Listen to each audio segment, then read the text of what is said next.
किस्म की, उसमें कुछ पॉइंट्स उन्होंने रखे हैं जो मैं आपके सामने रखते हैं। तो उन्होंने कहा है कि रेमिटेंस जो है ना वो नहीं भेज रहे हैं, क्योंकि जब आप रेमिटेंस भेजते हैं तो उससे इदारों को टैक्स मिलता है, इदारों को पैसे मिलते हैं, और इदारे उस पैसे से जो आम आदमी है उसके खिलाफ फैसले करते हैं। फिर उन्होंने कहा जी हमारा जो टैक्स है वो इदारे जमा करते हैं और हम इनको टैक्स देते हैं सरहदों की हिफाजत के लिए, लेकिन ये उन पैसों से पार्टियां बनाते हैं और पार्टियां तोड़ते हैं, और फिर ये इन पैसों से हमारे बेडरूम्स में कैमरे लगाते हैं।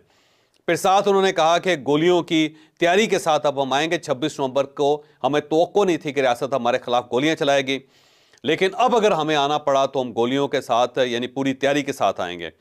और साथ उन्होंने कहा कि ये जो सरकारी मुलाजम हैं ये कुछ अरसे के लिए आते हैं और फिर उसके बाद छोड़ के चले जाते हैं, जबकि हम सन ऑफ द फाइल हैं, हम इस मुल्क को ओन करते हैं और हम इसकी हिफाजत करेंगे। अब जुनैद अकबर साहब के जो एतराज़ात हैं जेन्युइन हो सकते हैं, लेकिन सवाल ये है कि अगर सरकारी रकम से आपकी पार्टी बनाई जाए और उस पार्टी को सपोर्ट की दी जाए और उस पार्टी को इलेक्शन में जितवाया जाए और फिर सारी सियासी जमातों को इकट्ठा करके आपको हुकूमत में लाया जाए तो वो बिल्कुल दुरुस्त है। लेकिन अगर उसी रकम से दूसरी पार्टियां बनाई जाएं, दूसरी पार्टियां तोड़ी जाएं, तो वो गलत है। तो फैसला तो आपने ये भी करना है कि जो आप करते रहे माजी में, अल्टीमेटली आपको फसल काटनी पड़े। तो आप ये भी फैसला कर लें कि आइंदा ना को पार्टी बनेगी, ना को पार्टी सरकारी रकम से टूटेगी। तो अफवाज पाकिस्तान या एस्टैब्लिशमेंट अगर किसी पार्टी को तोड़ेगी तो हम उसकी मदद के लिए मैदान में खड़े होंगे। ऐसा ना हो कि दोबारा आपकी हुकूमत आ जाए तो TLP को आप इंडिया स्पॉन्सर्ड जमात करार दे दें और आप ये कह दें कि इंडिया से इनको पैसे आते थे, और साथ उन्हें कहें जी हमारे पास अकाउंट्स की पूरी डिटेल है, और जब आपसे पूछा जाए कि दें अकाउंट्स तो आप फिर उसके बाद कभी आएँ देखें, कभी बाएँ देखें, कभी दाएँ देखें। तो उसके बजाय जो है आपको फैसला करना है कि आइंदा पाकिस्तान के अंदर इस टाइप का कोई वाक़या नहीं होगा। महमूद अचकज़ई साहब ने भी तकरीर की आज स्वाबी में, और उन्होंने कहा है कि इस वक्त सूरत हाल जहाद की है और हमें कौम के साथ खड़ा होकर जहाद करना चाहिए मौजूदा सूरत हाल के ख़िलाफ़, और इस गवर्नमेंट को उन्होंने नाजायज़ करार दे दिया। उन्होंने कहा जिस गवर्नमेंट को गिराना इंतहाई ज़रूरी है। तो इस टाइप की होती रही। अब इसके साथ साथ गंडापुर साहब ने तकरीर की है। गंडापुर साहब एक बड़ा काफ़िला भी लेके आए, मैं आगे चल के आपको बताऊँगा कि कितना बड़ा काफ़िला था और कितने लोग थे आज स्वाबी के अंदर।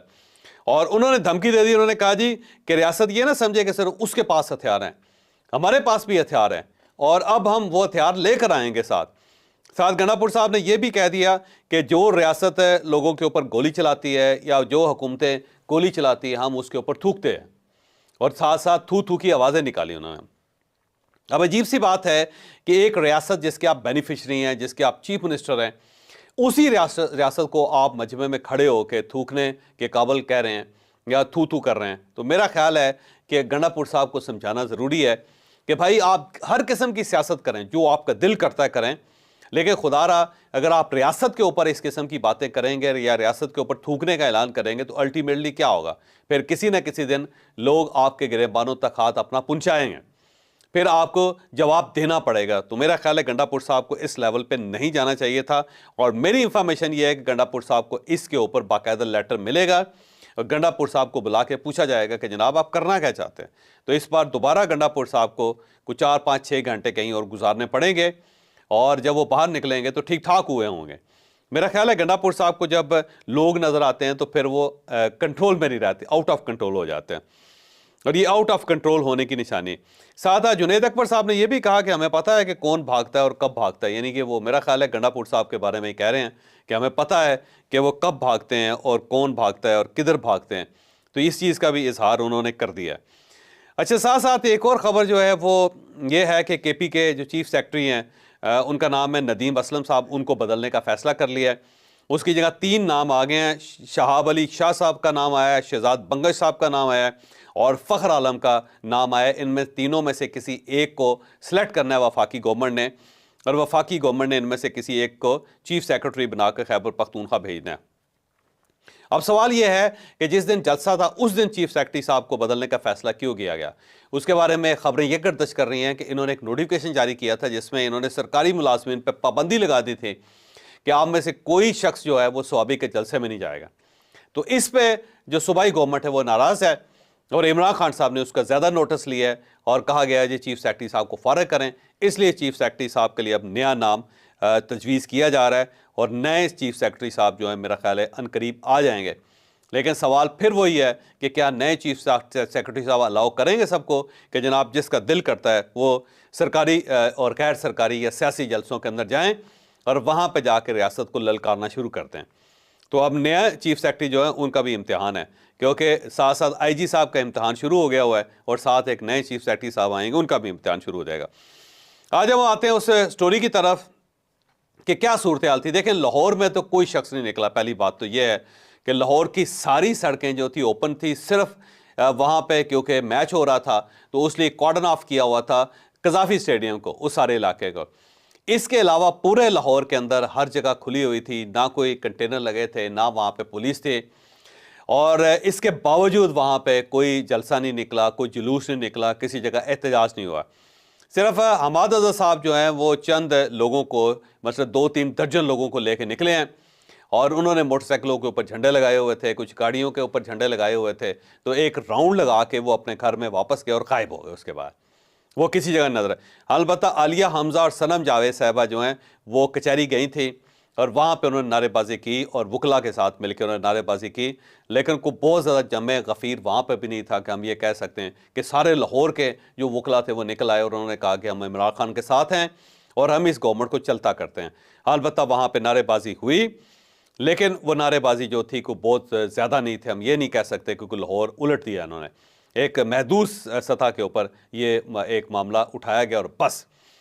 अलबत्ता महर बानो साहिबा जो शाह महमूद कुरैशी साहब की साहबजादी हैं, वो मुल्तान से उनको गिरफ़्तार कर लिया गया था और उन्होंने प्रोटेस्ट भी बहुत ज़्यादा किया, लेकिन इसके बावजूद उन्हें गिरफ़्तार करके किस तरफ ले जाया गया कुछ इसके बारे में अंदाज़ा नहीं। कुछ फुटेजेस अलबत्ता रिलीज़ हुई हैं, लेकिन उनको बहरहाल गिरफ़्तार कर लिया गया। पाकिस्तान तहरीक इंसाफ का क्लेम यह है कि हमारे 10,000 लोगों को गिरफ्तार किया गया पिछले 2 दिनों में और इसलिए गिरफ्तार किया गया कि ये प्रोटेस्ट में शरीक ना हो सके। लेकिन बहरहाल 10,000 तो नहीं होंगे, लेकिन 1-2 हज़ार लोग ज़रूर ऐसे हैं कि जिनको गिरफ्तार किया गया और इसलिए गिरफ्तार किया गया कि वो बहुत बड़ी मैसिव किस्म की मूवमेंट ना चल सके।